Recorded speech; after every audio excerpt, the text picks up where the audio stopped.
Hello everyone, welcome back to the channel. My name is Cordemd. We are back for some more Pathfinder WotR Righteous on Last Azlanti and Unfair. In the previous episode, we came to Gundrun to deal with Mr. Ulbrig's quest, our companion here. I do believe his quest is complete. We probably have something to talk about once we get out of here. But for the most part, what we really want to do is go look at the reward. Because if you are not familiar with this reward, and I imagine some people might not be, because the overall outcome of this quest, keeping the artifact for yourself, isn't, you know, it doesn't really sound like the good option to take. And I know a lot of people like to play as good, and as such, I imagine a lot of you maybe have never picked the option of actually taking the artifact for yourselves. Can I just get through? Thank you. Bye. At this point, I don't need experience, so killing random mobs doesn't really benefit us a lot, so we can just skip them. Dun, dun, dun, dun, dun, dun, dun, dun, dun, dun, dun. Okay, so we're gonna talk to the leaders, see if they're happy with the outcome, and then we are going to go back into Dresden, probably. Oh yeah, no, we are, for the reward. We definitely are. Alright, so why is there so much loot all over the place? Yeah, I think these are just like a hand axes +1. Yeah, okay, I don't care about this. I'll just leave. So we're gonna talk to the chieftains, see what they have to say. And I am annoyed about losing my haste, because I do want it for movement. It's so much better to be running with haste. Pam padam padam padam. Pam padam padam padam padam.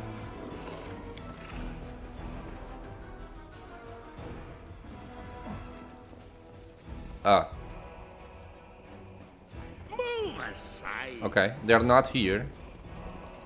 I thought we would get to talk to them, but I guess not.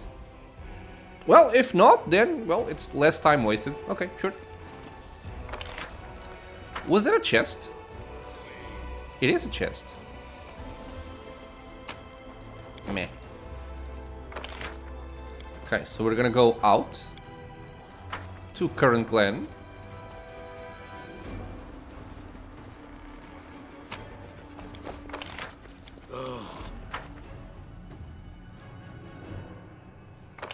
Come on, people. So yeah, I came to this area in the previous episode thinking it was just gonna be the boss fight. I completely forgot about the whole wave defense thing. Ugh. I don't like it. I do not like it.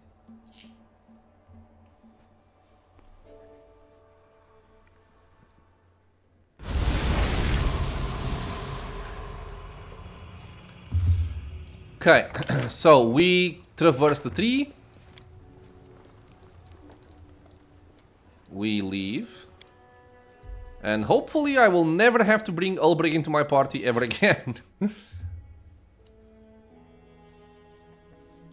That is one of the upsides of dealing with this quest.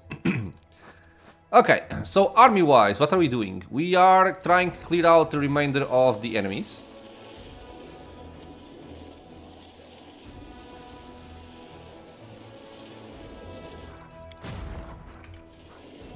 You guys are going there.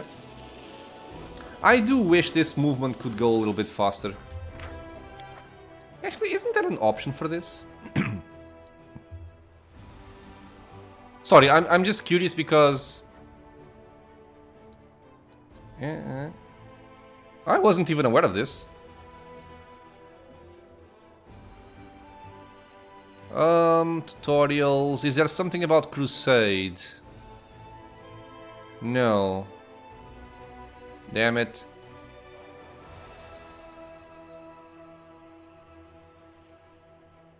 Okay, well, I guess there's not.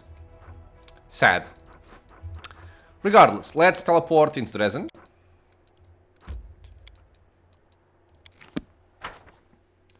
Let's check out our rewards. Now, I think, when we talk to the storyteller, he's gonna give us a preview of what the rewards are. If he doesn't, I'm gonna go to the wiki and I'm gonna tell it to you guys, because they're all pretty relevant. Oh, what's happening here? This is just, yeah, this is just an improvement on one of our stats. All generals gain the Relic Keeper. Ooh, that's powerful. Only level 20 though, but that's very powerful. Will I even get level 20 on my general? I feel like we're killing everything quite quickly. Oh, that's very good as well. And this applies already. I might want this. I don't want to wait until level 20. Finance pointing... No. Yeah, I don't care about that. I'm gonna take this one. 15% more damage on all ranged and infantry units. Yes, please. The logic here is I think power could have been the best option long term, but I can only make use of it at level 20. This one I can make use of it right now, or even on a new army in case I wanted to. Like my secondary army, for example, I don't think it will ever reach level 20, but I can still benefit from this feat. Come on, game. It's not that hard. Thank you. Alright, so I am always very undecided between two items here.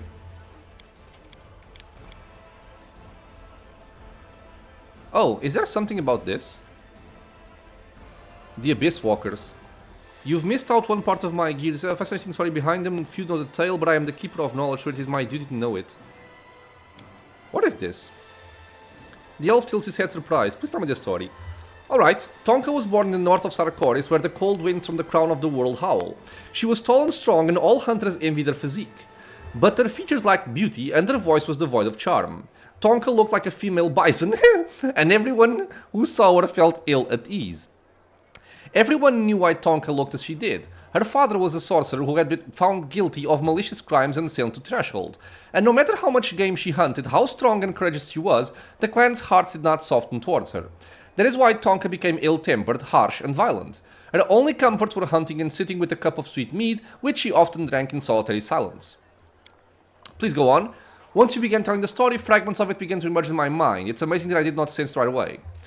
But then one day, calamity struck. The demon lord of giants blew his terrible breath down upon the clan's lands, and the great frost descended, driving all the animals mad from the biting cold.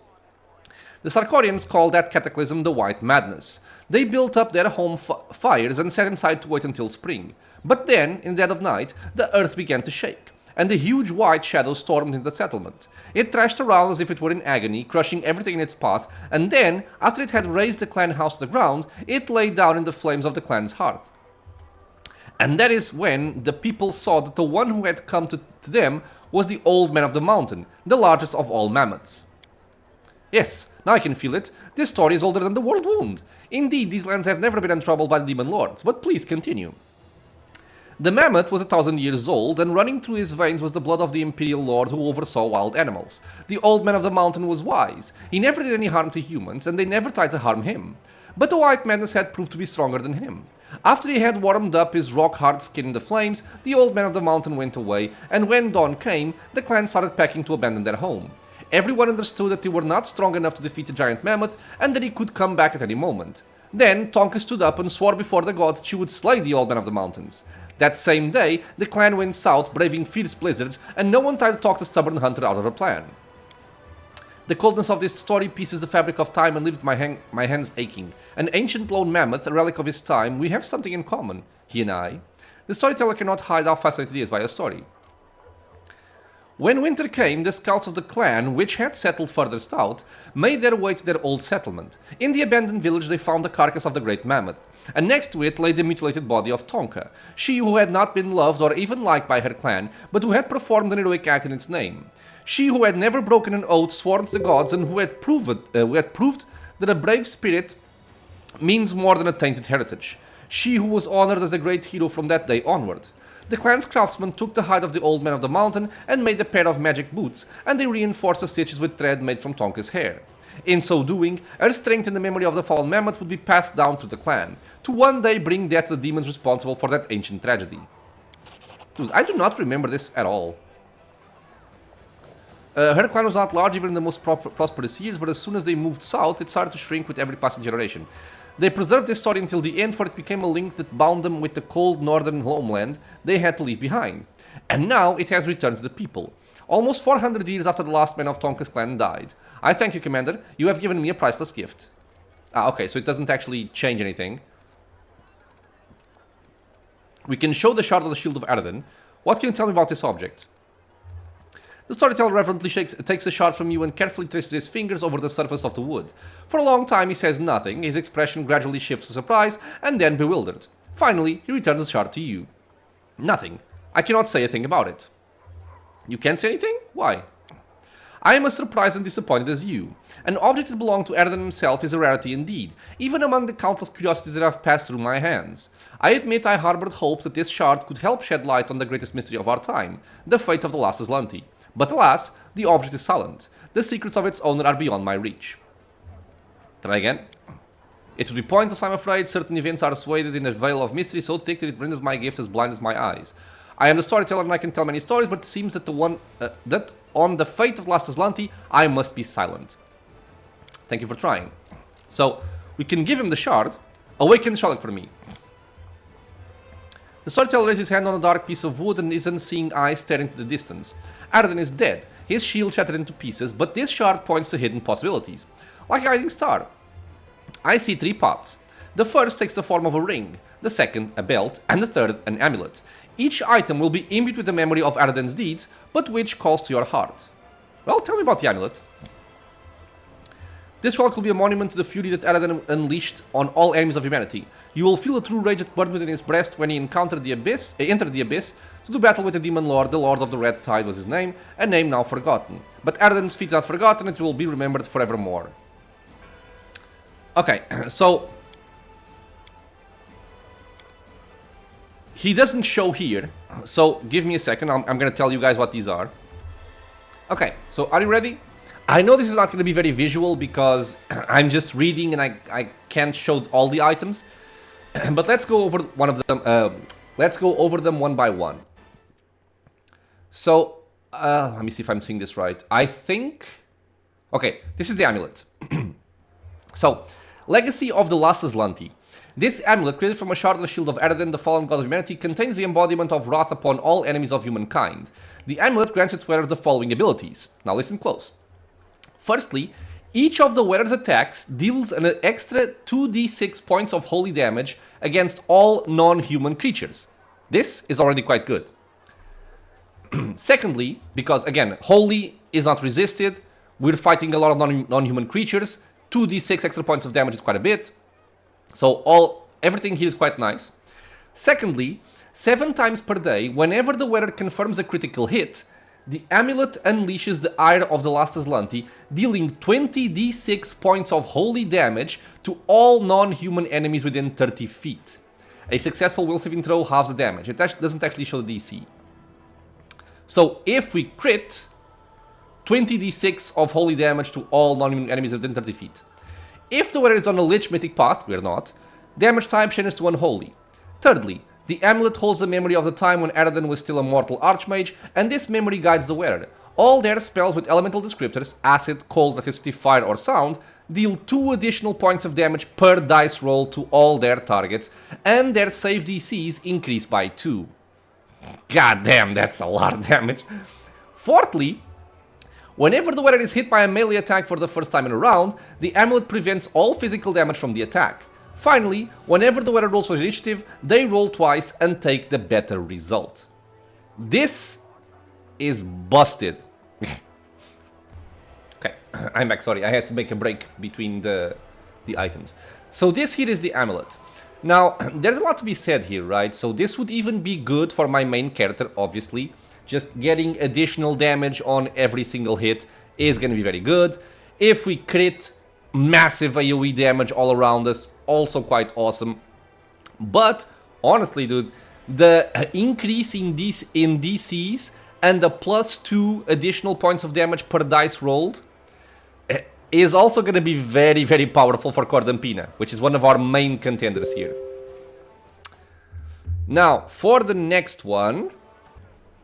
So, like I was saying, sorry, I'm having to pause because I'm troubleshooting here something with Cordampina at the same time. The ring is called the 7 Virtues of a True Ruler. This ring is decorated with a 7-pointed star, a symbol representation of the virtues that, according to the beliefs of the ancient Azlanti, any true ruler must have. Each of the star's 7 rays is made from metal of a distinct color, but the craftsmanship is superb to the point where you cannot see any seams between the metals. This is just, you know, lore.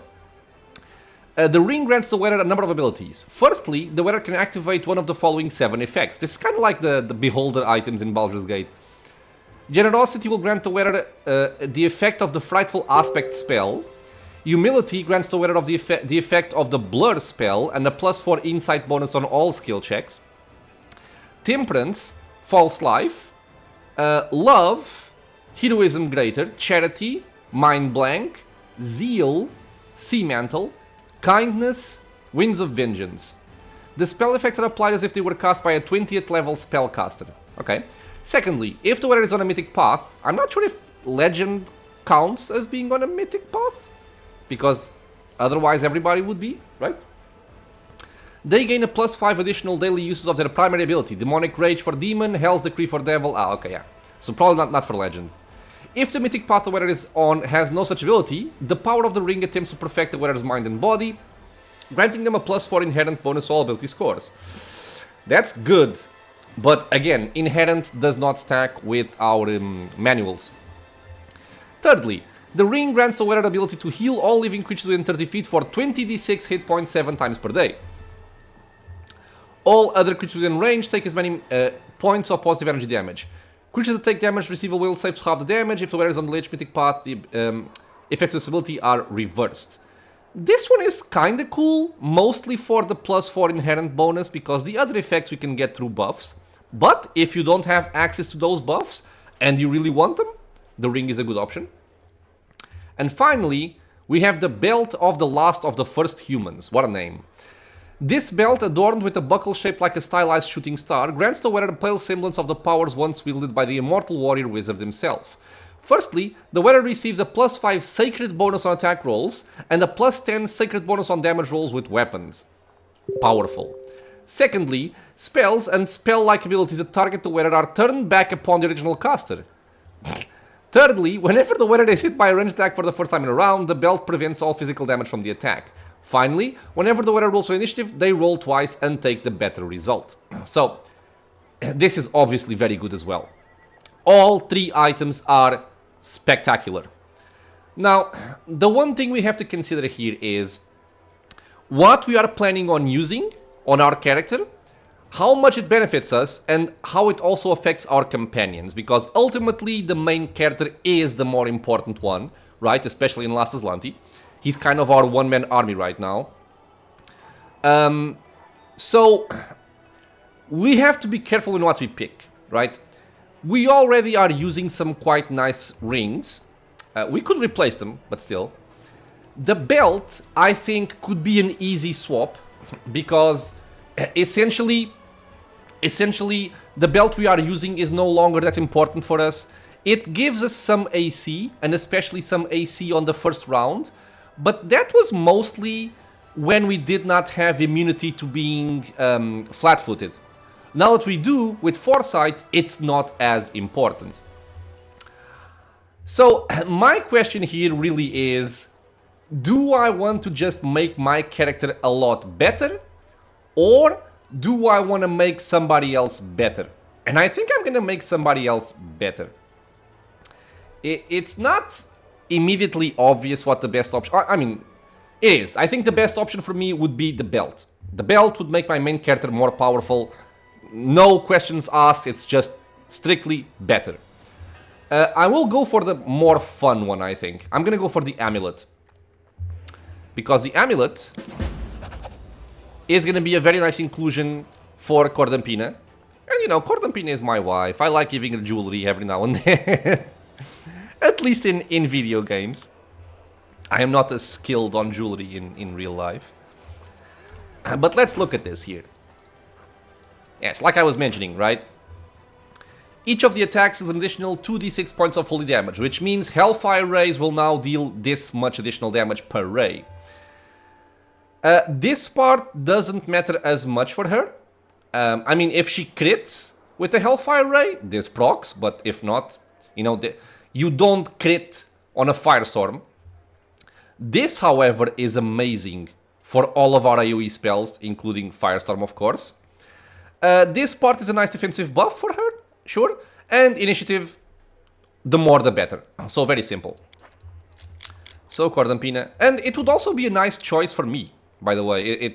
It could perfectly well go for my main character as well. Speaking of which, I want my actual amulet. This was mostly for Gundrun. So where is my amulet? Here. Yes. Okay, so Cordampina, you are using the one that gives you initiative. Let's take the new one here. And be happy with that. We should have a tremendous amount of extra damage per die rolled. Which is very, very good. Okay, so next objectives. I could do this.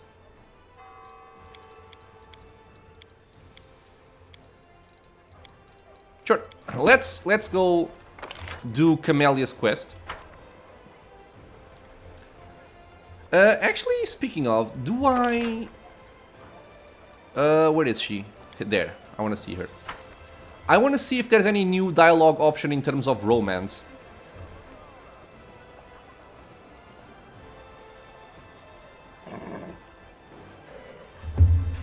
Okay, so, Camelia.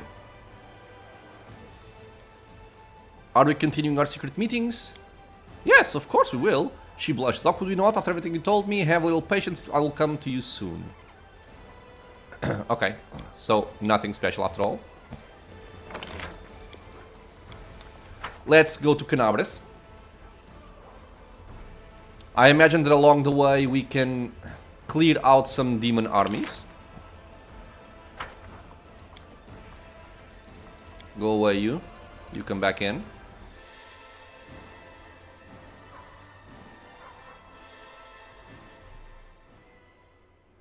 And naturally, if you were like a spellcaster, especially somebody more focused on ray casting like I was in Kingmaker, this amulet would have been just very, very, very good. Okay, so you have no movement. I want to go to Canabres. Canabres is here.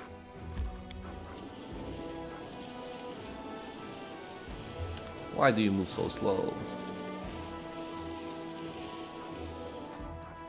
You can move again. Let's take care of this then. Oh! Okay. I guess I'll start with the easier one. Maybe it levels us up.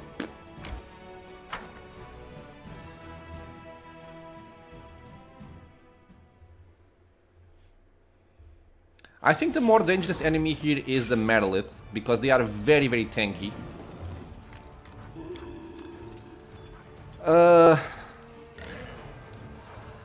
If I went for this, I could hit them all. First, let me see how much damage I deal.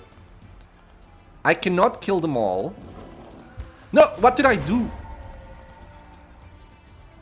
Okay, I don't know why I right-clicked thinking it would cancel my...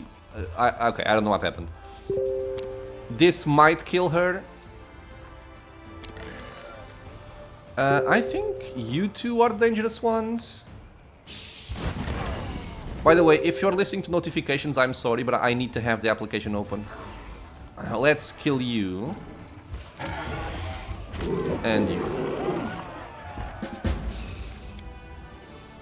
That's very simple.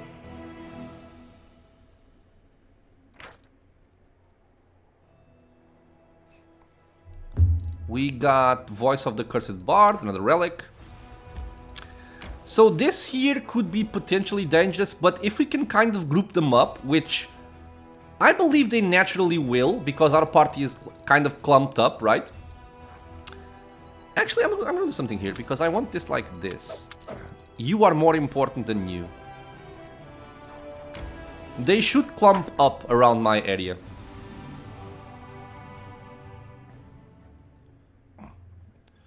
So I'm basically gonna wait until they clump up before I start casting my spells. Because like this I can hit 2 of them only. I'm kind of hoping I can hit more. Especially with Firestorm potentially. Sorry. They can't reach me. Okay. I think I'm actually just gonna wait and see what happens before we make any decisions here. I could also just go for this, but no. So wait, wait, and wait.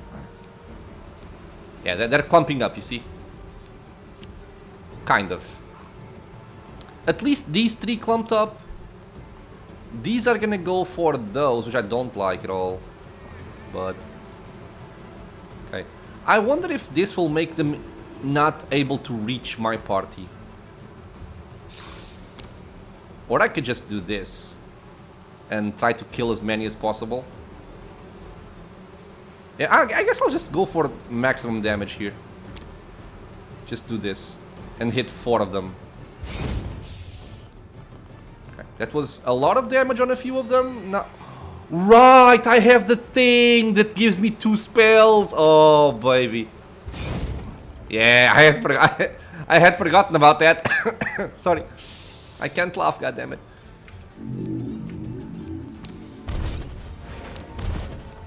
That is broken. Yep, done. Made very simple by our general. There. Oh, hello. Do you matter? Are you spellcasters?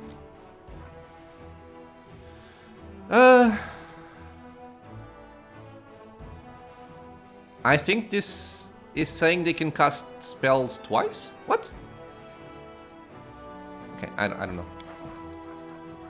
But this should not be very complicated.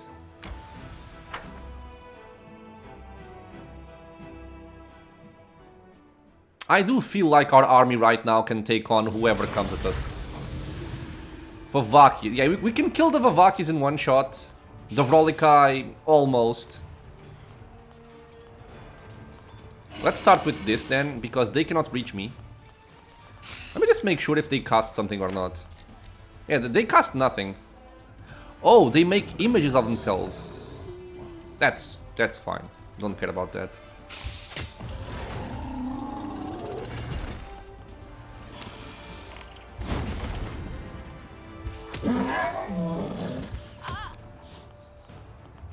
I can cast again, but I don't need to.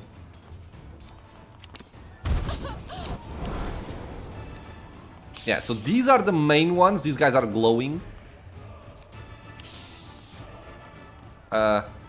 Sure. Not that I need to do this, but...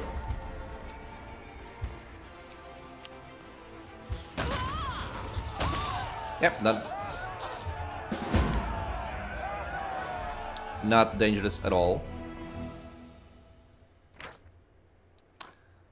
We got the Shield of Chastise. This is a +5 tower shield. Grants Warrior +4 competence bonus to AC against touch attacks. Interesting. Okay, it's kind of whatever, honestly. Let's go and clear out this guy.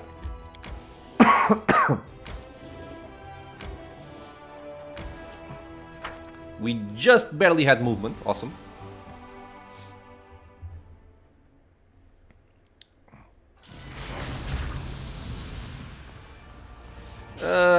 Do you paralyze?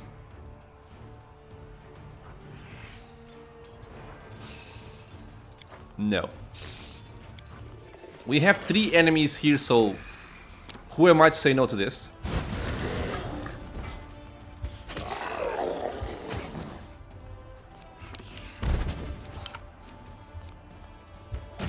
We have 3,000 zombies, by the way.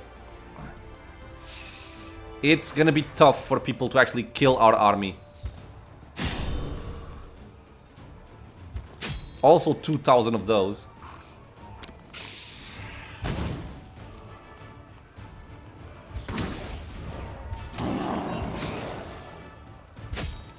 Yep.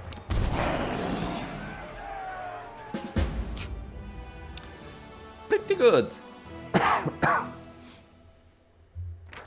Sorry, as you can see, the coughing is still not going away. What we have? We have hold.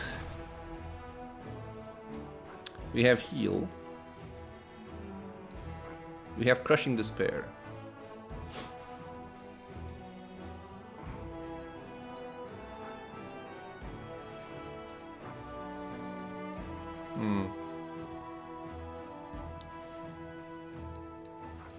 I never really use these because I always go for damage. But I guess hold would be the more important one in case something goes wrong. Okay, so next objective is... How do I go there? Through here, maybe?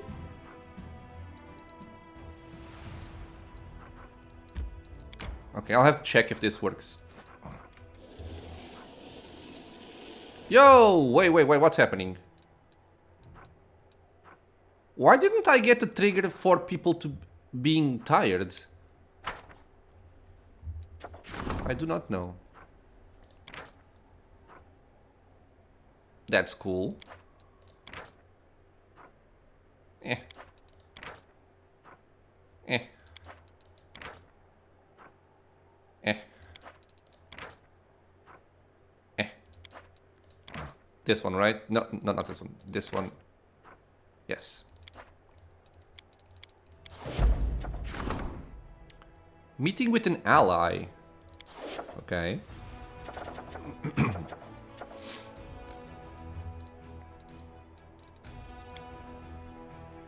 Let's rest because everybody is exhausted.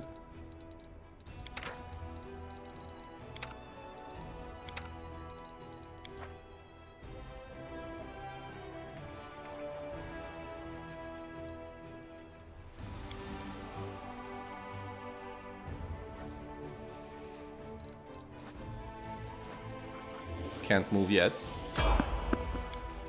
Man, having high stealth is such a nice thing, dude. Not being ambushed is priceless. Okay, let's see if that's the way to go. Aha, it is. We're almost out of enemy armies. And we are on level 18 on our... Jesus.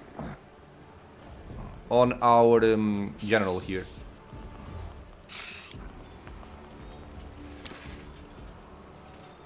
You guys are playing after my marksman.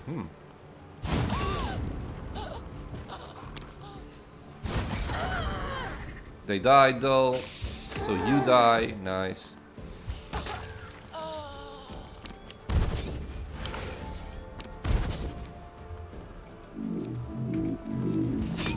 Okay.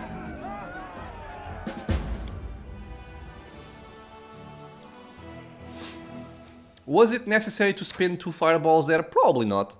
But I have the energy for it, so might as well. Ah, we have something here. Silas' plan worked, shamed by hearing the words of the commander's loyal officers, the soldiers willingly turned the investigators, restoring the army's obedience. Okay. Silo reports secretaries investigating the Stolen Souls are waiting an audience in Dresden. Why do I have no memory of this? This isn't Varnhold. Dude, I have no memory of this.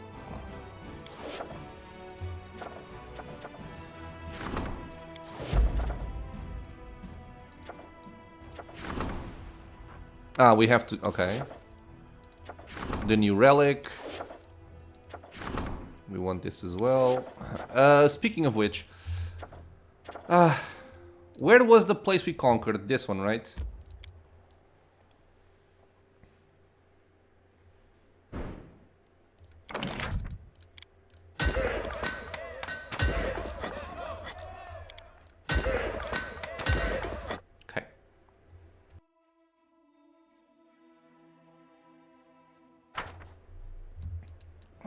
And...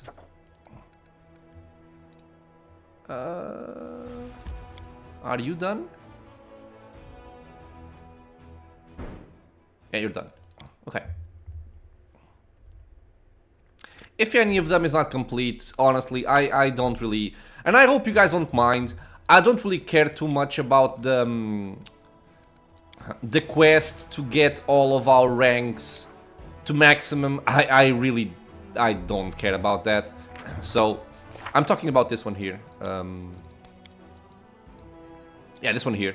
I don't care about this. It doesn't change anything, it's just if you want to do it, you can do it, but... For me, it means nothing.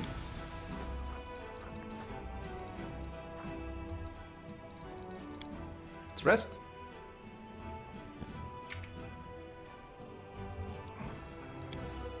Can I army again? Yep.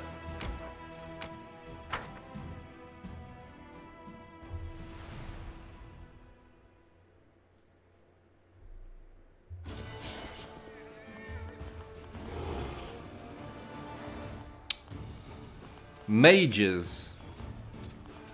I don't like mages.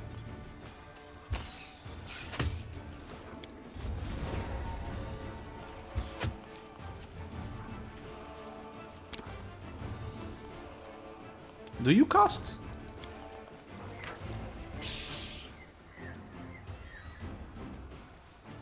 Swarm unit. Yeah, I don't care about that.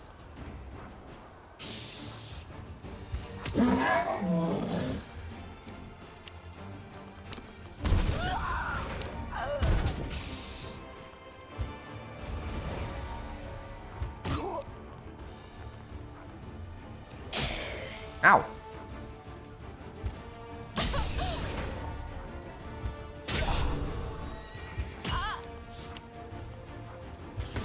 Yo, they have 1,000 plus. Okay. Well, there goes the paladin lady cut in half. But again, our infirmary is more than fine. We can just auto-resolve this.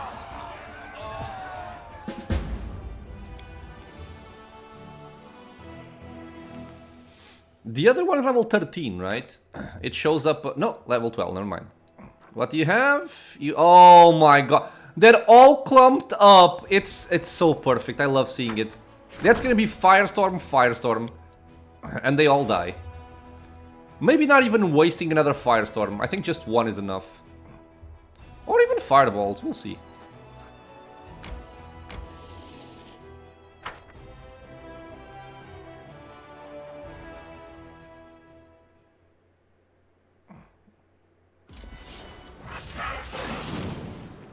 You actually went first. Okay, so you can kill the Balors freely. That's no... oh, okay, then it's just Fireball, Fireball.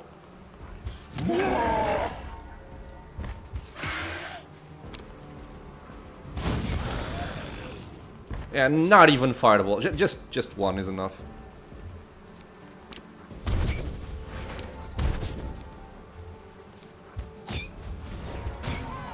Yay!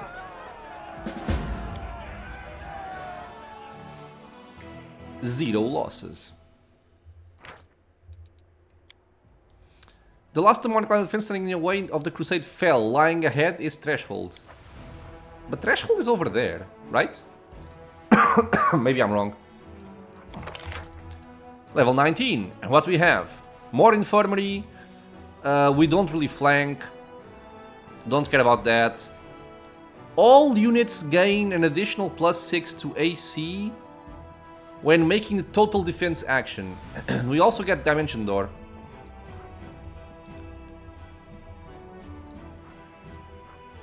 I'll just go for this. Because sometimes they get into our backline and kill some archers, and I'm not gonna be using total defense on my archers, so... if they die, we can bring them back up.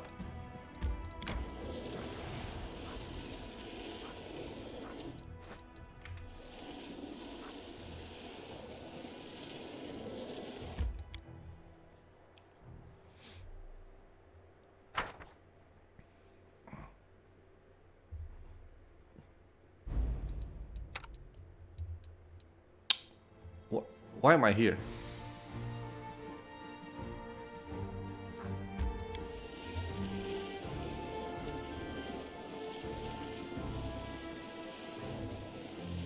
Okay, so I feel like I need to bring up Camelia's romance guide.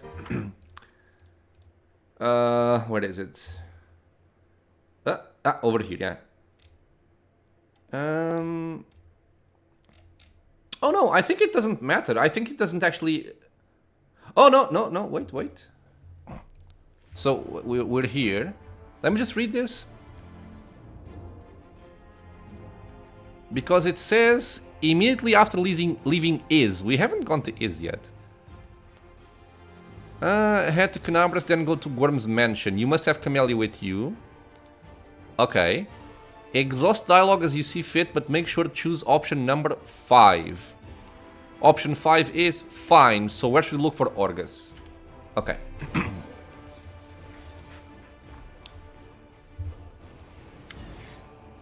Lady Camelia, welcome home, we have been expecting you.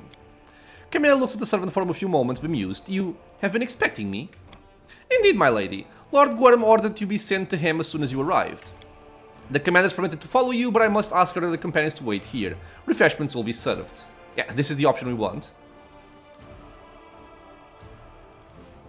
Camelia, what's going on here? How curious. Orgus is here and waiting for me, but how did he know? Forgive me for being unable to answer your question, my lady, but those were the precise instructions I received from Lord Gorham this morning. Do you know this man, Camelia? I have never set eyes on him before. I took up my position here relatively recently. I was hired specifically to serve Lord Gorham at his mansion in Canabras. Okay, fine. So where should we look for Orgus? Lord Gorham must be somewhere upstairs. He bid me say that Lady Camelia will have no trouble finding him. Please do come in. Camelia strokes her chin pensively. I was not expecting this. I thought the mansion would be empty, picked to the bones by marauders if it were standing at all. But seeing it fully restored and inhabited... Sorry. Camelia narrows her eyes at you. Well, it would be extremely impolite to keep our host waiting, wouldn't it, my friend? Let's go and have a chat with Daddy Dearest. Okay, let me see. You'll now be alone with Camelia. There are a few points of interest to explore here. First is her old mentor's room, which you can find here. There's a screenshot. Click on the magnifying glass and she will tell you about her old mentor. Okay, so I think we want to go there. Why do I... No. What's on your mind? I wonder. Haha. Ha! This is the room of my first mentor. Take a look around if you want to. I'm sure you could find many of the curious tools and devices she used during our lessons. Camelia runs her fingers over bundled whips and floggers packed neatly in a drawer, touching each of them with care. I remember them all. This one makes thin wounds on the skin like a razor blade, while that one shreds skin to pieces. As for that one, the black one, it doesn't leave any marks on the skin at all, but deals so much pain your head spins. Wonderful. Why did Horgus allow the Varisian woman to treat you like that? Camelia shrugs. She moved into this house a few years after my mother's death. Horgus often had to go out of Canabras on business, so he gave me into the care of that old shaman, hoping that she would teach me to keep the spirits on a short leash. That old hag must have known what she was doing was illegal. She was very good at hiding the evidence of her teaching. She always made sure to heal my scars by the time my father came back. Anyway, the Varisian didn't even last 3 months here. Oh, how she wheezed when I plunged my stiletto into her throat, and her eyes, shocked and terrified in equal measure. The old crow never suspected a 6-year-old girl would be capable of such a thing. Why is Orgus still keeping all these things around? Because I asked him to. I want to remember the pain, both the pain the Varisian dealt to me and the pain I paid back to her. The hatred I felt towards her lives in me to this day. Every time I enter this room, my hands start trembling and my heart pounds as if it was trying to jump out of my chest. Camelia licked her parched lips. That burning hatred is my most vivid childhood memory. So yeah, she's just misunderstood, right? She's a good person. She was just mistreated as a child. Why was she so cruel to you? I don't know. Perhaps the old hag was once trained the same way, or perhaps she simply hated me. Besides, in her eyes I was not a daughter of a noble family, but merely some urchin that the honorable Horgus Gwern decided to take in off the street. Let's get out of here? Yes, let's go. Okay. Mike, I love you, dude, but you can stay here for a minute. Let's not clutter up the screen. Next, we will head down to the basement. Here? Here. Oh, okay, Mike. You can come, dude. You must gather your party before venturing forth. Is what should have been said there. Okay. So we're basically learning bits about Camelia's past. Ooh. Free reign? Freest reign! Plus 10 to base speed and a constant freedom of movement spell effect. I like the freest reign. Which boots are you using? Ah, cat's boots. As the saying goes, every family has a skeleton in its closet. In my case, all the skeletons are hidden in the cellar. Camelia smiles fleetingly at her own joke. This place holds special significance for me, because this is where I killed those thugs who tried to rob Horgus' mansion. They were caught by the guards and I sacrificed them to Maria. This is where they are buried. I still find it hard to believe Horgus allowed to kill people just like that. So how many skeletons are buried in this cellar? Oh, not as many as you may have assumed. Just the 2, not counting the Varisian. Camelia's eyes dart around the room as if she is trying to make sure that there is nothing that will give away her secrets. Yeah, so more than 2, I'm guessing. There's blood and manacle or shackles here. I don't believe you? Camelia arches her eyebrow. What hard evidence do you have to support your doubts? However, if you wish to make sure that I'm telling the truth, feel free to take a shovel and dig. But do not expect me to sit here obediently waiting for you to finish. And I must warn you in advance, Horgus buried all the victims as deep as he could. I still find it hard to believe that Horgus allowed to kill people just like that. I think he had no choice. He could not cure me of the spirit's influence no matter how hard he tried. Nor could he hand me over to the authorities of Canabres, because then I should have certainly declared myself to be his legitimate daughter and revealed all his secrets to the world. That would have stained the glorious name of Horgus Gwyrm that my papa values even more than his own life. I suppose he could have killed me and buried me right here in the cellar, she shrugs hesitantly. I have no idea why he didn't do it while I was a little girl and he could overpower me. Nevertheless, I can assure you that all my victims buried here were hardened criminals and thugs. No one shed a tear when they never returned from the Gwyrm mansion that night. Okay, we have to go. Let's go up, I guess. Oh, wait. It's saying here you can pass a perception check here to notice her lies, and if you're a lich, you can use your power to sense the exact number of skeletons in the cellar. Okay. It's apparently 6 skeletons. Okay. So head back upstairs. And the short distance to the gardens outside, it should be marked on your map. There are 2 magnifying glasses there. Where? Not the garden, right? Oh, no, yeah, the garden.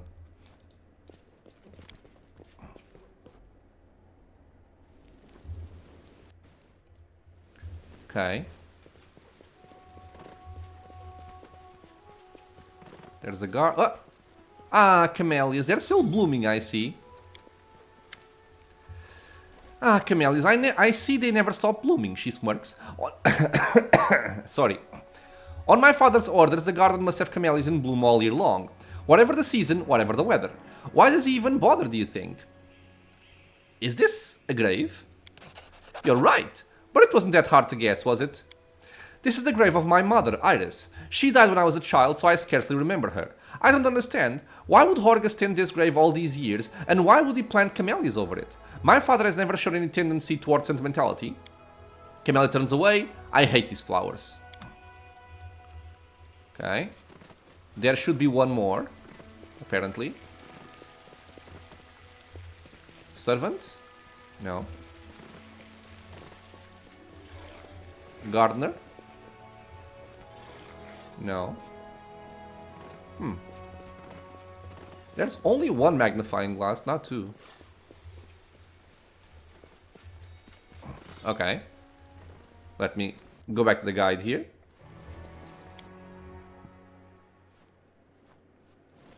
Oh, wait. The first is a grove of Camelia's flowers. You can pass a perception check here. The second one is a puppy's grave. What? Where? Mike's alive. Where is the grave? This is the grave? Huh? This is the grave. It doesn't have anything for me to interact with. Strange. Okay.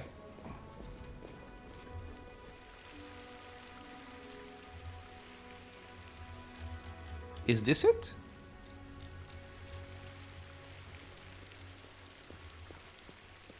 Aha! My pup's grave, I dug it myself. This is the grave of my pup. I dug it myself and buried the poor animal. Camelia chuckles and turns to you. Have I ever told you about him? He was so cute and warm. I simply adored petting his curly fur, until the moment when I suddenly realized that his little body was lying at my feet and his head was in my hands. Oh my god. Did Maria make you sacrifice your puppy? Camelia freezes for a moment. I suppose it must have been, although I didn't even know of her existence back then. Maria chose me long before we met each other. You know, I don't even remember the pup's name. There have been so many others since him. Dogs, cats, birds. Okay. It's starting to become a little bit more difficult to see her as a good person. But for the sake of our romance, let's keep it like that. Okay. And I think, let me just see here. Yeah, I think I'm actually going to end the episode here, my friends, because I think that the second portion of this might be a little bit long, and I don't want the episode to go on too long. But next episode, we're going to finish up the final drop, which is obviously Camelia's questline. Maybe we can have more romance after this quest is done, and after that, we're going to keep on going, probably for Lan's quest, and then we'll see what else we can do. Probably these two, Dark Waves and Dawn of Dragons, which are the more optional ones. This is the main one, of course. Main one. Can also do this one here. Okay, but yeah, that will be it for now, my friends. As always, I want to thank you all for being here with me on the channel, watching some Pathfinder WotR Righteous. I hope you guys are enjoying it. Questions, suggestions, anything at all, leave a comment below. If you are enjoying the content, consider subscribing for more. Many more videos coming out soon, and I hope to see you all in the next episode. Until then, stay safe, everyone.